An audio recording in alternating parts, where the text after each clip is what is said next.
بسم اللہ الرحمن الرحیم۔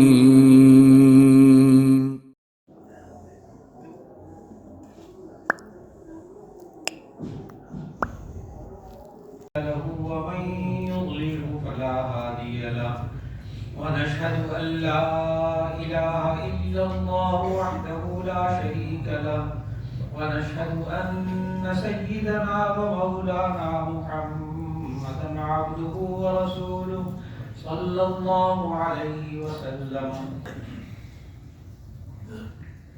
اللہ رب العزت نے آج اس برکت والی رات میں ہم سب کو ان معصوم بچوں سے قرآن مجید کے آخری سبق کو سننے کی توفیق عطا فرمائی،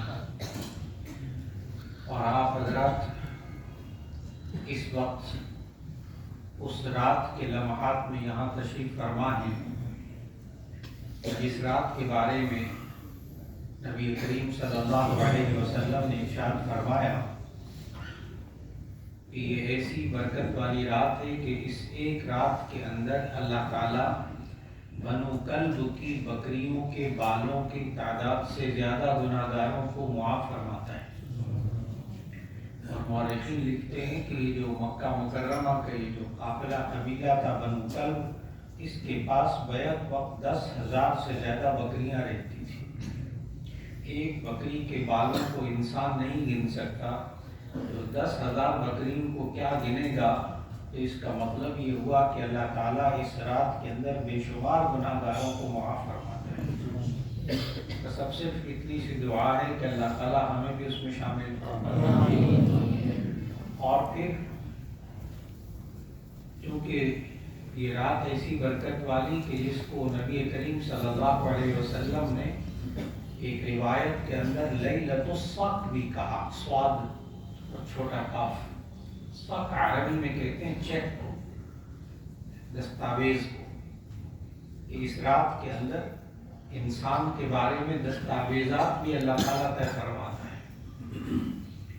شب قدر کے بارے میں بھی روایت الگ موجود ہے، لیکن اس شعبان کے بارے میں نبی صلی اللہ علیہ وسلم کی الگ سے احادیث موجود ہیں۔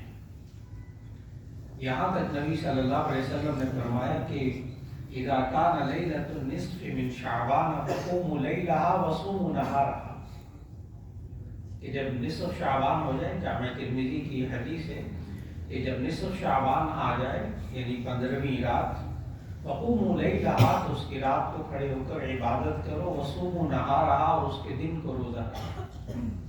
لہذا کل کا روزہ رکھنا سنت غیر مؤکدہ، روزہ رکھیں تو ثواب، نہ رکھیں تو گناہ نہیں۔ اور جو آپ نے یہ سنا کہ وہ رات کو عبادت کریں، تو آپ نے یہ ابھی سے بات طے کر لینی ہے کہ اللہ نے ہم سب کو اس پر عمل کرنے کی توفیق عطا فرما دی۔ میں نے یہ نہیں کہا اللہ ہمیں توفیق عطا فرمائے، میں نے اس کی اللہ نے فرما دی، اس لیے کہ فقوموا لیلہ، اس رات کے اندر کھڑے ہو کر عبادت کرو۔ تو ایسی صورت کے اندر رات شروع ہوتی ہے دین اسلام کے مطابق سورج کے غروب ہونے کے بعد۔ تو جو ہی سورج غروب ہوا، آپ نے مغرب کی نماز پڑھی تو الحمدللہ آپ نے اس رات کے اندر قیام کیا، فرض بھی پڑھے، نفل بھی پڑھے، اور ابھی انشاءاللہ حضرت کا بیان ہوگا، دعا ہوگی، پھر اس کے بعد آپ پھر عشاء کی نماز پڑھیں گے تو اللہ تعالیٰ پھر آپ کو قیام کا ثواب عطا فرمائے گا۔ اور اگر پوری رات کی قیام کا ثواب لینا چاہتے ہیں تو پھر جامع ترمذی کی ایک اور حدیث ہے کہ نبی صلی اللہ علیہ وسلم نے ارشاد فرمایا کہ جو کوئی شخص مغرب کی نماز پڑھ لے اور پھر اس کے بعد فجر کی نماز ادا کر لے وقت پر، تو ایسی صورت میں اس کو ساری رات قیام کا ثواب ملے گا۔ تو اس لیے ایک تو میں نے عرض کیا کہ ثواب مل گیا، ایک ثواب ہوتا ہے حقیقت والا اور ایک ثواب ہوتا ہے فضیلت والا۔ ماں باپ کے چہرے کی طرف محبت بھری نگاہ سے انسان دیکھے تو اس کو ایک حج اور ایک عمرے کا ثواب ملتا ہے، وہ ثواب فضیلت والا ہے۔ لیکن جو اصل عمرے کا ثواب ہے، اصل حج کرنے کا ثواب ہے، وہ اپنی جگہ۔ بخاری شریف کے حدیث میں نبی صلی اللہ علیہ وسلم نے فرمایا جو بندہ ایک مرتبہ قل هو اللہ احد پڑھے سورہ قل هو اللہ تو اس کو ثلث القرآن، ایک تہائی قرآن کا ثواب ملتا ہے پڑھنے کا۔ 3 مرتبہ پڑھے تو پورے قرآن کا ثواب اگر ملا تو ایسی صورت میں یہ فضیلت والا ثواب ہے۔ یہ سوچ کر کہیں یہ نہ سوچا جائے کہ پھر پورا قرآن تو پڑھنے کی ضرورت نہیں، جی ضرورت ہے، اس لیے کہ حقیقت والا ثواب ایک الگ ہے، فضیلت والا ثواب الگ ہے۔ اس لیے جس نے مغرب کی نماز پڑھ لی، عشاء کی نماز پڑھ لی، فجر کی نماز پڑھ لی، اس کو ساری رات عبادت کا ثواب ملا، لیکن فضیلت والا۔ حقیقت والا تب جب وہ جتنا اور زیادہ عبادت کر لے گا، جاگ لے گا، قیام کر لے گا، جتنی اللہ توفیق عطا فرما دے گا۔ اس لیے اس رات کے اندر جس کو دستاویز والی رات کہا گیا، اس کی بھی وجہ اسی حدیث میں موجود ہے کہ اس رات کے اندر اللہ تعالیٰ جو اس سال پیدا ہونے والے ہیں ان کے بارے میں طے فرما لیتا ہے، اور پھر اس کے بعد دوسری چیز جو اس سال کے اندر جن لوگوں نے وفات پانی ہے اللہ وہ بھی طے فرما لیتا ہے، اور اس بندے کو کتنا رزق ملنا ہے یہ بھی اللہ تعالیٰ اس رات کے اندر طے فرما لیتا ہے۔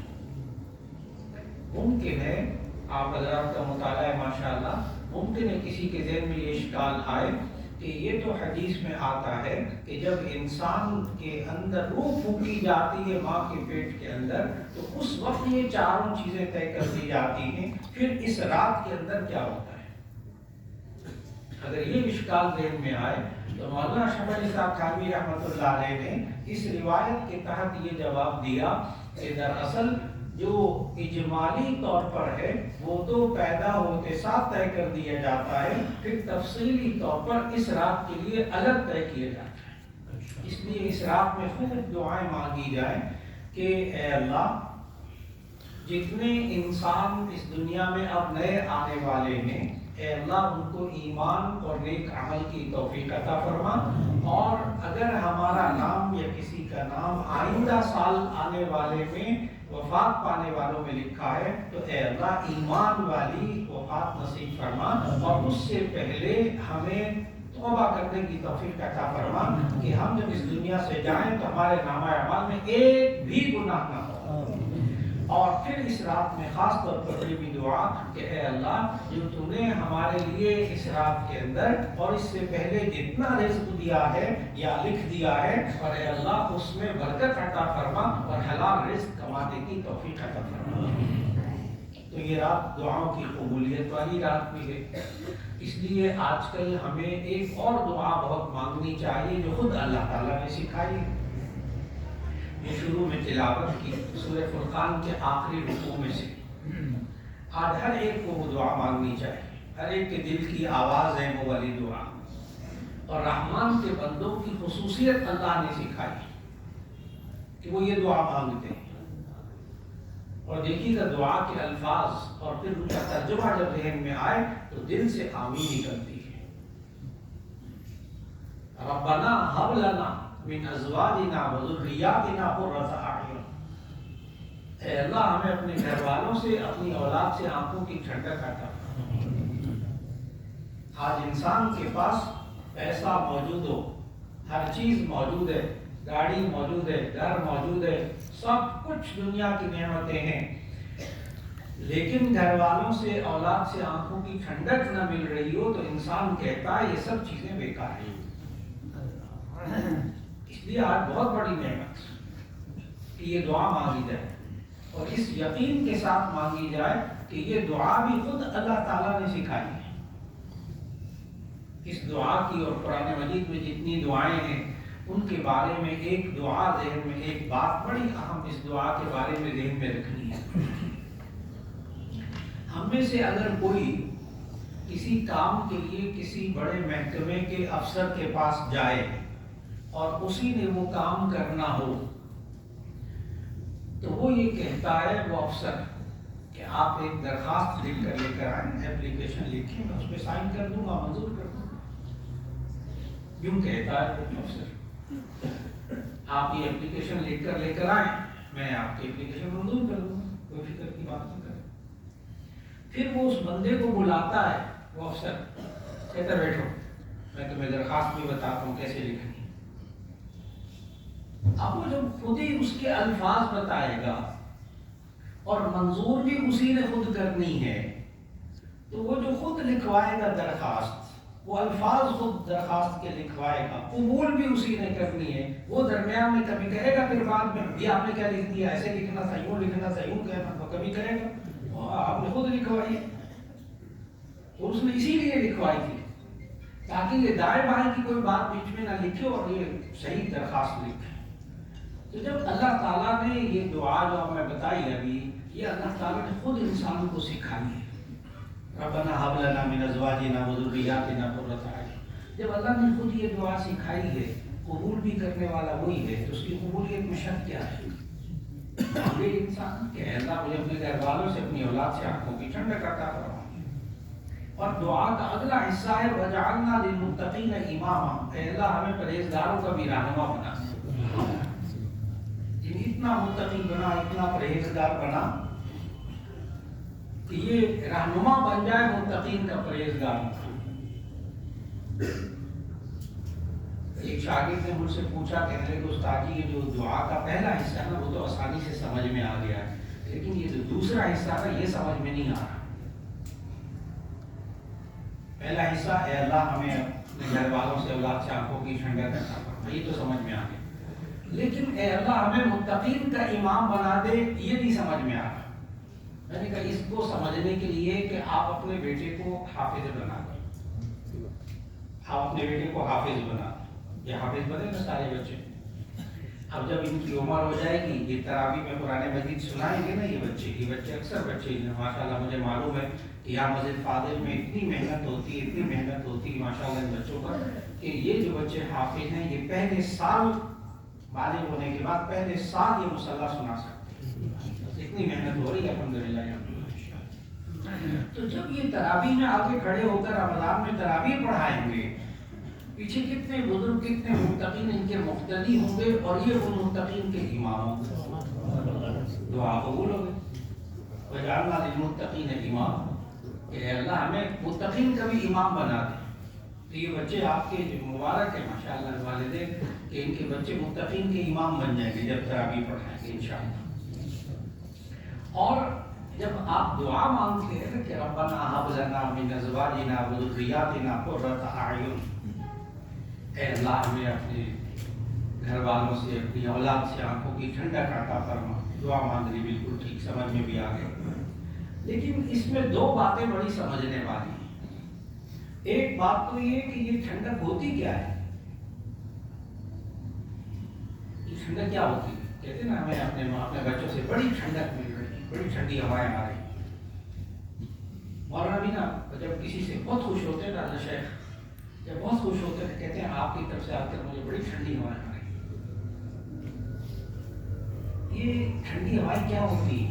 گھر والوں کی طرف سے، اولاد کی طرف سے. ایک تو یہ بات سمجھنی بڑی ضروری ہے، اور دوسری یہ بات سمجھنی ضروری ہے کہ یہ اولاد سے اور گھر والوں سے آنکھوں کی ٹھنڈک ملتی کیسے، اس کا طریقہ کیا ہے. بس یہ دو باتیں عرض کرنا مقصود ہے.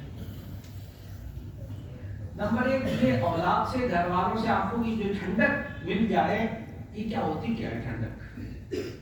آسان سی باتیں، زیادہ مشکل باتیں نہیں. بچے کہنا ماننے والے ہوں، بچے ماں باپ کا ادب کرتے، بچے نیک کام کرتے، ان کی عادتیں اچھی ہوں، ان کے اخلاق اچھے ہوں، دوسروں کو وہ نہ ستاتے ہوں، پڑھائی کے وقت پڑھائی کرتے ہوں، سونے کے وقت سو جاتے ہوں. آپ جب کوئی کام کہیں وہ کام کر لیں، جس بات سے منع کریں وہ منع ہو جائے، تو آپ کے منہ سے یہ نکلے گا کہ مجھے اپنے بچوں سے بڑی ٹھنڈک ملتی ہے. میں نے بتایا ٹھنڈک ہوتی کیا ہے. ٹھنڈک کیا ہوتی ہے؟ جو کہتے ہیں اللہ میں گھر والوں سے اولاد سے آنکھوں کی ٹھنڈک عطا فرما. اب دیکھیں نا بچے کو حافظ بھی بنا لیا, عالم بھی بنا لیا, وہ بچہ کہنا ہی نہ مانے ماں باپ کا, تو آپ کو ٹھنڈک تو نہیں ملے گی. بچہ حافظ بھی بن جائے, عالم بھی بن جائے, بڑا نیک ماشاء اللہ نمازی یہ وہ, لیکن کبھی اس کو تکلیف پہنچا, کبھی اس کو تکلیف پہنچا, کبھی اس کو دکھ پہنچا, کبھی کچھ کر, کبھی کچھ کر, شکایت ہے اس کی, کیا کہتے ہیں آنکھوں کی ٹھنڈک نہیں ملتی, مجھے پتہ نہیں کیا ہے. تو آپ نے ایک تو یہ بات بڑی اچھی طرح واضح طور پر سمجھی کہ آنکھوں کی ٹھنڈک ہوتی کیا ہے. اب دوسری بات جو اہم بات, یہ آنکھوں کی ٹھنڈک ملتی کیسے, کیا کریں ہم جو ہم اپنے گھر والوں سے, اپنی اولاد سے آنکھوں کی ٹھنڈک ملے. دیکھیے ماشاءاللہ سردی کا موسم ختم ہو رہا ہے اور اے سی ماشاءاللہ اتنے لگ جائیں گے, اور ٹھنڈک آپ کے گھروں میں, ایئر کنڈیشن مسجدوں میں بھی, گھروں میں بھی. تو آپ چاہتے ہیں کہ اے سی سے ہمیں آنکھوں کی, جسم کی ٹھنڈک ملے. ٹھنڈک حاصل کرنے کے لیے ایئر کنڈیشن لگاتے ہیں. اب ایک بندہ ایئر کنڈیشن لے کر آ جائے اور گھر میں لا کے رکھ لے, اور اس میں سے ٹھنڈی ہوا نہ آئے, یہ انسان کتنا غصے میں آ جاتا ہے. کہتا ہے میں نے دیکھو نا لاکھوں روپیہ خرچ کر دیا, اب اس میں سے ٹھنڈی ہوا بھی نہیں آ رہی.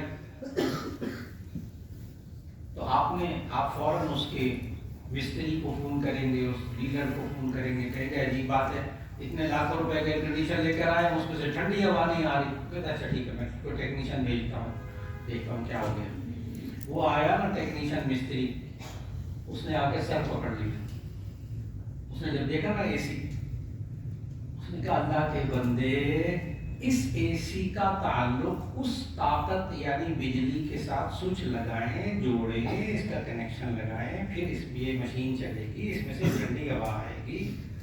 آپ نے لا کے ایئر کنڈیشن رکھ لیا اور اس طاقت سے تعلق نہیں جوڑا جس طاقت سے تعلق جڑنے کے بعد اس میں سے ٹھنڈی ہوا آتی ہے. ہم سب کچھ کر لیتے ہیں, اپنی بیوی بچوں, اپنے گھر والوں اور اپنے بچوں کا تعلق اللہ کی ذات سے نہیں جوڑتے, جس کی وجہ سے ٹھنڈی ہوا نہیں آتی. ہم سے غلطی ہو جاتی ہے. ہم سمجھتے ہیں شاید بہت زیادہ اچھی چیزیں لائیں گے, کھلائیں گے, ان کو کپڑے بڑے اچھے پہنائیں گے, ان کو کھلا کریں گے, اس کے بعد ان میں سے ٹھنڈی ہوا آئے گی. نہیں, وہ ایئر کنڈیشن بنانے والے نے یہ نہیں بتایا, ایئر کنڈیشن والے نے نہیں بتایا, ایئر کنڈیشن بنانے والے نے یہ بتایا کہ اس کا تعلق بجلی کے ساتھ, اس طاقت کے ساتھ جوڑو جس طاقت سے جڑنے کے بعد پھر اس میں سے ٹھنڈی ہوا آتی.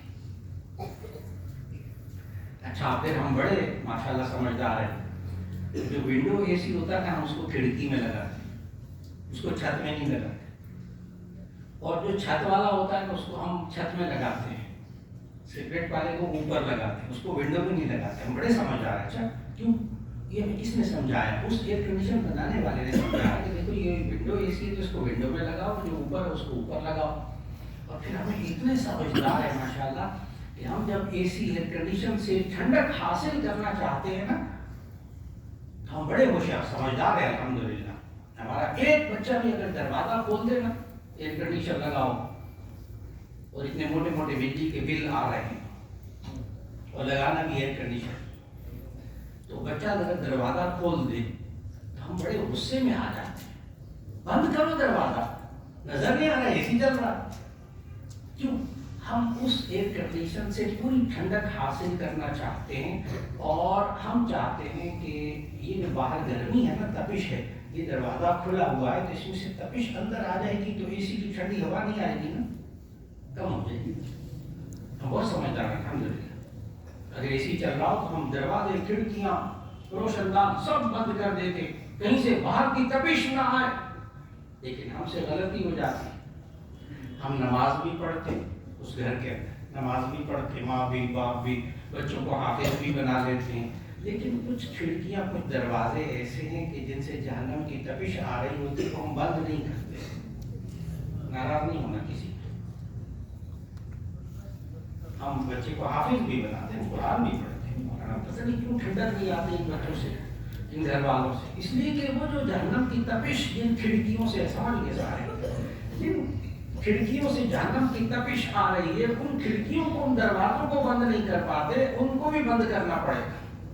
کیونکہ ہم جس مشین سے ٹھنڈک حاصل کرنا چاہتے ہیں نا، اس مشین کے بنانے والے کے مطابق اس مشین کو چلاتے ہیں تو ہمیں ٹھنڈک ملتی ہے۔ ہم اسی کے بارے میں بہت اچھی طرح سمجھتے ہیں، کیونکہ ہم نے ٹھنڈک حاصل کرنی ہے نا اس سے۔ عجیب بات ہے کہ ہم جتنی مرضی بجلی مہنگی ہو جائے، جتنا مرضی خرچہ ہو جائے، ہم نے ایئر کنڈیشن چلانا ہی چلانا ہے۔ پتہ ہے کیوں؟ ٹھنڈک حاصل کرنے کے لیے، آرام کے لیے، آرام کے لیے۔ ہاں، لاکھوں روپے خرچ کریں گے بجلی کا بل ادا کر کے تاکہ آنکھوں سے ٹھنڈک مل جائے۔ بالکل اسی طرح ہمیں بڑی محنت کرنی پڑے گی اپنے گھر والوں اور اولاد سے آنکھوں کی ٹھنڈک حاصل کرنے کے لیے۔ یہ بھی مفت میں نہیں ملتی، یہ بھی مفت میں نہیں ملتی۔ یہ کیسے ملے گی؟ اب میں نے پوری بات سنا دی آپ کو، الحمدللہ۔ جس طرح ہم ایئر کنڈیشن بنانے والے کی ہدایت کے مطابق ہم ایئر کنڈیشن کو لگاتے ہیں، چلاتے ہیں، اس بجلی کے ساتھ تعلق جوڑتے ہیں، پھر بڑا خیال رکھتے ہیں کہ اس کو باہر سے گرم ہوا نہ آئے، اتنا کچھ کرتے ہیں تو اس مشین بنانے والے کی ہدایات پر عمل کرتے ہیں تو ہمیں شاندار قسم کی ٹھنڈک ملتی ہے۔ ان بچوں کو بنانے والا بھی کوئی ہے، ان بچوں کو بنانے والا بھی کوئی ہے، اور اس نے ان بچوں کے ساتھ ایک گائیڈ بک بھی دی ہے، الف لام میم ذالک الکتاب لا ریب فیہ ھدی للمتقین۔ یہ کتاب قرآن مجید، یہ ہدایت نامہ ہے، کیسے ان بچوں کو چلانا ہے، کیسے ان گھر والوں کو چلانا ہے، کیسے ہم نے خود چلنا ہے، جو پھر آنکھوں کی ٹھنڈک ملے گی، 100% ملے گی، اس یقین کے ساتھ 100% ملے گی ٹھنڈک۔ اور اس کے لیے 2 چھوٹے چھوٹے لفظ ذہن میں رکھ لیجیے گا۔ اگر بچے ہمارے اور ہمارے گھر والے اور ہم ہدایت، اس کتاب ہدایت کی ہدایت کے مطابق چلتے رہیں گے، آنکھوں کی ٹھنڈک ملے گی، اور اگر اس ہدایت کے خلاف چلیں گے تو ایسی صورت میں بھول جائے کہ آنکھوں کی ٹھنڈک ملے گی، بھول جائے۔ میں نے پھر عرض کیا، وہ اے سی بنانے والے کی ہدایات کے مطابق آپ دروازے بھی بند کرنے، کھڑکیاں بھی بند کرنی، کھلا بھی بند کرنا، یہ بھی بند کرنا ہے، تب کہیں جا کے اس تعلق سے بھی، اس ذات سے بھی تعلق جوڑنا ہے جس ذات سے تعلق جڑنے کے بعد ٹھنڈک ملتی ہے، یعنی اللہ سے تعلق جوڑنا ہے۔ اور اگر ہدایت نہیں ہوگی تو کیا ہوگی؟ بچوں سے آنکھوں کی ٹھنڈک کیوں نہیں ملتی؟ گھر والوں سے آنکھوں کی ٹھنڈک کیوں نہیں ملتی؟ اس کی وجہ ہدایت کا نہ ہونا، اللہ کی ہدایات کے مطابق زندگی نہ گزارنا۔ اور اگر ہدایت نہ ہو اس کا تو پھر کیا کیفیات ہوتی ہیں؟ اس کیفیت کو اللہ تعالیٰ نے قرآن مجید میں گمراہی کہا ہے۔ ہدایت کا اپوزٹ، ہدایت نہ ہو تو کیا ہوگی؟ جیسے روشنی نہ ہو تو کیا ہوگا؟ اندھیرا۔ اندھیرا نہیں ہوگا تو کیا ہوگی؟ روشنی۔ دن ہوگا یا رات ہوگی؟ علماء سب جمع سمجھتے ہیں کہ ان دونوں کے اندر یہ قضیہ حقیقی آئے، ادھر دونوں جمع بھی نہیں ہو سکتے، لاجک منطق ہے نا، یہ دونوں جمع بھی نہیں ہو سکتے، دونوں نہ ہو یہ بھی نہیں ہو سکتا، دونوں ہو یہ بھی نہیں ہو سکتا، روشنی بھی ہو اندھیرا بھی ہو نہیں سکتا، یا روشنی یا اندھیرا، دن اور رات، یا دن ہوگا یا رات ہوگی، دن اور رات دونوں ہوں یہ بھی نہیں ہو سکتا، اور دن اور رات دونوں نہ ہوں یہ بھی نہیں ہو سکتا، یا بچے ہمارے ہدایت پر ہوں گے یا گمراہی پر ہوں گے، ہدایت پر بھی ہو گمراہی پر بھی ہو نہیں سکتا، اور نہ ہدایت پر ہو نہ گمراہی پر ہو یہ بھی نہیں ہو سکتا۔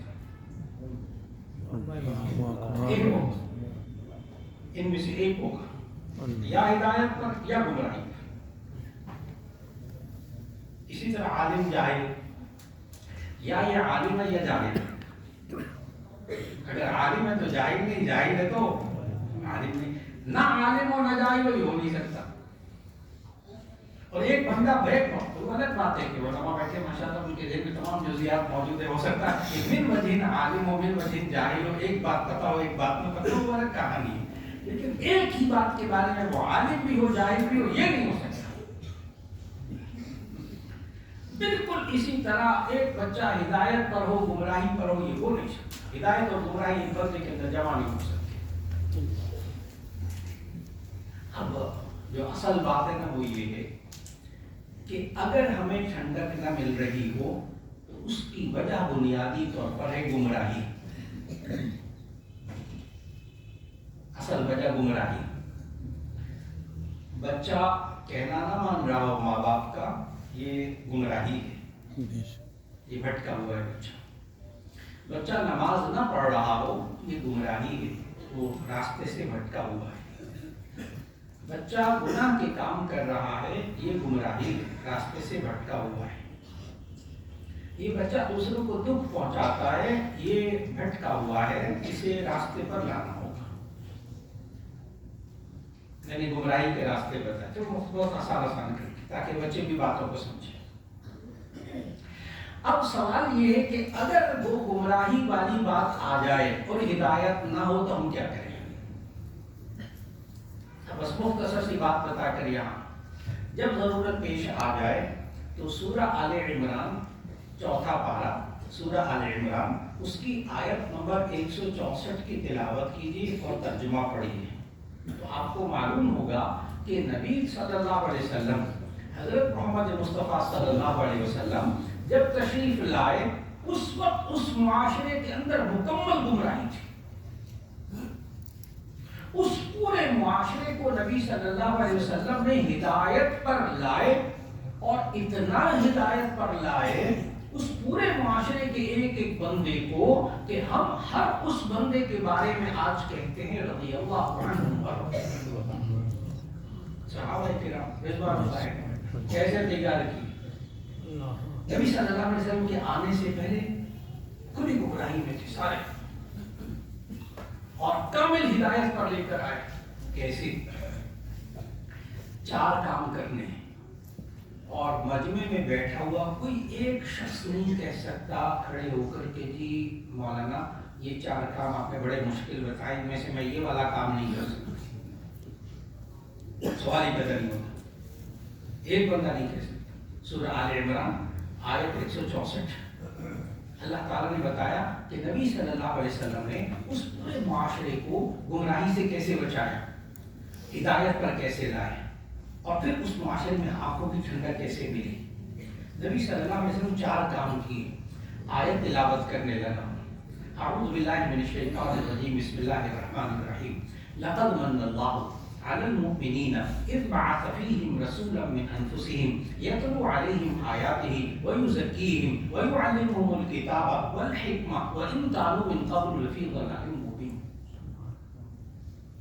آخری آیت کا آخری حصہ میں دوبارہ تلاوت کروں گا، پہلے اس کا ترجمہ کروں گا۔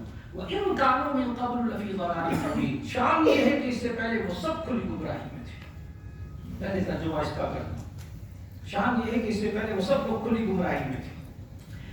نبی صلی اللہ علیہ وسلم کو اللہ تعالیٰ نے حکم دے کر بھیجا کہ آپ 4 کام کریں، یہ گمراہی میں سے نکل جائیں گے۔ اب میں جواب دینے لگا ہوں بڑا اہم، کہ ہم کیا کریں کہ ہمارے بچے، ہمارے گھر والے اور ہم لوگ گمراہی سے نکل جائیں اور ان بچوں سے آنکھوں کی ٹھنڈک ملے۔ آج ماں باپ کے دل کی دکھتی ہوئی ایک آواز ہے، ہم اپنے بچوں کو گمراہی سے کیسے بچائیں۔ بڑا دکھتا ہوا جملہ ہے ماں باپ کی زبان پر آ رہا ہے آج کل فتنوں کے دور میں۔ ہم اپنے بچوں کو گمراہی سے کیسے بچائیں؟ وہی طریقہ ہے جس طریقے سے نبی صلی اللہ علیہ وسلم نے گمراہی سے بچایا۔ نمبر 1، اسی آیت کے مطابق 4 چیزوں میں سے نمبر 1، یتلو علیہم آیاتہ، تاکہ اللہ کی آیات تلاوت کریں۔ یتلو علیہم آیاتہ، یہ اللہ کی آیات تلاوت کریں۔ صرف تلاوت کلام پاک سے گمراہی ختم ہوتی ہے، ہدایت آتی ہے۔ صرف تلاوت کلام پاک۔ یہ بچے جتنے یہاں تلاوت کر رہے ہیں دیکھ کر اور زبانی، مسجد فاضل میں ان بچوں کی ہدایت کا سامان کیا گیا ہے الحمدللہ۔ ایک طریقہ تو ہو گیا۔ اب آپ نے یہ بھی سمجھنا ہے کہ مسجد فاضل میں آپ جہاں بیٹھے ہیں تو یہاں بچوں کو گمراہی سے بچانے کے لیے ان چاروں طریقوں پر عمل کیا جاتا ہے. الحمدللہ وہی طریقے جو نبی صلی اللہ علیہ وسلم نے اختیار کیے بچوں کو گمراہی سے بچانے کے لیے. نمبر 1 یتلو علیہم آیاتہ، ان کے سامنے آیات تلاوت کرنا. یہ تلاوت کرنے سے کیا ہوتا ہے؟ نبی صلی اللہ علیہ وسلم نے فرمایا ان القلوب تصدع کما یصدع الحدید بالماء، دلوں کو کبھی کبھی اس طرح زنگ لگ جاتا ہے جیسے لوہے کو پانی سے زنگ لگ جاتا ہے. قال وما تلاوها یا رسول اللہ، اے اللہ کے رسول صلی اللہ علیہ وسلم دل کے زنگ کو کیسے صاف کریں؟ فرمایا بتلاوت القرآن و کثرت ذکر الموت، قرآن حکیم کی تلاوت کر کے موت کو زیادہ یاد کر کے. بچہ قرآن حکیم کی تلاوت کرے گا اس کا دل صاف ہوگا. بڑا ماں یا باپ قرآن مجید کی تلاوت کریں گے ان کے دل کا زنگ صاف ہوگا. جب دل کا زنگ صاف ہوگا اللہ ہدایت دے گا. دل کا زنگ صاف ہو گیا گمراہی سے نکل گئے، دل صاف ہو گئے. اور جس گھر میں قرآن مجید کی تلاوت کی جاتی ہے حفتہم الملائکہ وغشیتہم الرحمہ وانزلت علیہم السکینہ، جس گھر میں قرآن مجید کی تلاوت ہوتی ہے اس گھر کو رحمت کے فرشتے گھیر لیتے ہیں، ان کو اللہ کی رحمت ڈھانپ لیتی ہے. انزلت علیہم السکینہ، ان پر سکون نازل ہوتا. ایمان رکھے اس بات پر کہ جس وقت یہ بچے تلاوت کر رہے تھے اور آپ سب یہاں تشریف فرما تھے اس پوری محفل کو اللہ کی رحمت کے فرشتوں نے گھیرا ہوا. تمہارا ایمان ہے. اس وقت رحمت نازل ہو رہی تھی، اس وقت آپ سب پر سکون نازل ہو رہا تھا اور آپ سکون کی کیفیت کو خود محسوس کر رہے تھے. اگر یہی گھروں میں تلاوت شروع ہو جائے نا ان بچوں سے گھر والوں سے آنکھوں کی ٹھنڈک ملے گی. نمبر 2 وَيُزَكِّيهِمْ، ان کے نفوس کو پاکیزہ بنانا. تزکیہ نفس یہ شروع سے سیکھنا پڑے گا. 1-2 دن کی کہانی نہیں ہے، ساری زندگی سیکھنا پڑے گا. بزرگوں سے تعلق قائم کرنا پڑے گا، تب آپ بچوں کا تزکیہ نفس کر سکیں گے. یہ تزکیہ نفس کیا ہوتا ہے؟ نفس کو پاک بنانا. 2 جملوں کے اندر شیخ کے سامنے میں بتا رہا ہوں سبق، انہیں حضرات کے سبق پڑھائے ہوئے جو سنا رہا ہوں. تزکیہ نفس کیا ہوتا ہے؟ انسان کے اندر سے، بچوں کے اندر سے، انسان کے اندر سے بری سوچوں، برے رویوں، بری عادتوں، برے اخلاق، برے اعمال کو نکالنا، اچھی سوچیں، اچھے رویے، اچھے اخلاق، اچھے عادتیں پیدا کرنا. تزکیہ نفس مکمل ہو گیا. یہ بزرگوں نے ساری زندگی لگا دی محنت کر کر پتہ نہیں کتنے انسان بنائے، کتنے انسان بنائے، کتنے انسانوں کی زندگی بنا دی، کتنے گھر بنا دیے جن سے آنکھوں کی ٹھنڈک مل رہی. کیسے؟ یہاں بچوں کو ایک ایک بات پر روکا ٹوکا جاتا ہے، بیٹا یہ نہیں کر، یہ نہیں کر، دیکھو بیٹا یہ بری سوچ، یہ غلط بات، یہ صحیح بات. ان اساتذہ نے سمجھایا تزکیہ نفس کی. اساتذہ تزکیہ نفس کرتے ہیں یہاں پر بھی، ہر مدرسے کے اندر ماشاءاللہ ہر استاد کرتے ہیں. 2 کام ہو گئے، تلاوت کلام پاک. نمبر 2 تزکیہ نفس. ہر وقت بچے کو روکے ٹوکے، جہاں غلط بات دیکھیں بیٹے غلط بات، بیٹے یہ اچھی بات، بیٹے یہ صحیح بات، یہ صحیح سوچ، بیٹے یہ عادت بری ہے، یہ عادت اچھی ہے. بار بار لیکن بندے کو خود بھی تو پتا ہو، پہلے خود اس کی اصلاح ہو چکی ہو تو بتائے گا. 2 باتیں ہو گئی، ایک تلاوت کلام پاک، بچوں کو گھر والوں کو خود بھی عادت ڈالی. نمبر 2 تزکیہ نفس. نمبر 3 وَيُعَلِّمُهُمُ الْكِتَابَ وَالْحِکْمَةَ، ان کو کتاب اللہ سکھائیں، کتاب اللہ سکھائیں، کتاب اللہ سیکھے سکھائیں. قرآن مجید کا ترجمہ پڑھیں، احادیث پڑھیں، فقہ پڑھیں، مسائل پڑھیں، ان کو سارے دین معلوم ہو. کتاب اللہ پڑھیں گے 4-5 باتیں، ایمانیات، عبادات، معاملات، معاشرت، اخلاق، یہ 5 باتیں ان کو سکھائی جاتی ہیں. یہ ہے کتاب اللہ کو سیکھنا سکھانا. کتاب اللہ کو سیکھنے سے کیا ہوگا؟ ایمانیات، عقائد درست ہوں گے، عبادات درست ہوں گی، معاملات درست ہوں گے، معاشرت رہنا سہنا درست ہوگا، اخلاق درست ہوں گے. الحمدللہ مسجد فاضل میں یہاں بچوں پر یہ بھی محنت ہوتی. نمبر 4 آخری چیز وَيُعَلِّمُهُمُ الْكِتَابَ وَالْحِکْمَةَ، حکمت سکھائیں اپنے بچوں کو، دانائی سکھائیں. حکمت، دانائی. یہ دانائی کیا ہوتی ہے؟ الحمدللہ ان بچوں میں اور باہر کے بچوں میں جو نہیں پڑھتے دینی تعلیم، قرآن نہیں پڑھتے، ان میں اور ان بچوں میں آپ کو آسمان زمین کا فرق نظر آئے گا. اس 4تھی بات میں بھی والحکمت، ان کو دانائی سکھائیں. دانائی مفسرین نے بڑی تفسیریں لکھی ہیں حکمت کی، لیکن تمام مفسرین کا اتفاق ہے، سارے کا نچوڑ نکالے نا تو دانائی کیا ہے؟ کہ جس چیز کو اللہ نے حلال قرار دیا ہے اس کو حلال سمجھیں، جس کو حرام قرار دیا ہے اس کو حرام سمجھیں. دانائی مکمل ایم اے کر لیا، ایم ایس سی کر لی، پی ایچ ڈی کر لی، ڈاکٹر بن گئے، انجینئر بن گئے، حلال کو حلال نہیں سمجھ رہا، حرام کو حرام نہیں سمجھ رہا، یہ دانا نہیں ہے. دانا وہ ہے جو اچھائی اور برائی میں تمیز کر رہا ہے. دانا وہ ہے جو حلال حرام میں تمیز کر رہا ہے، جائز اور ناجائز میں تمیز کر رہا ہے. الحمدللہ بچوں کو یہ باتیں بڑی سکھائی جاتی ہیں.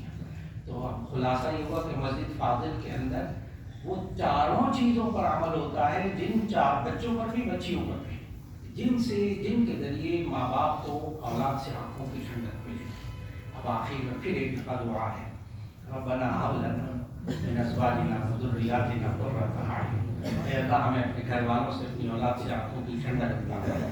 یہ ٹھنڈک ہوتی کیا ہے اور یہ ٹھنڈک ملتی کیسے سب معلوم ہوا. تو آخر دعوانا الحمدللہ.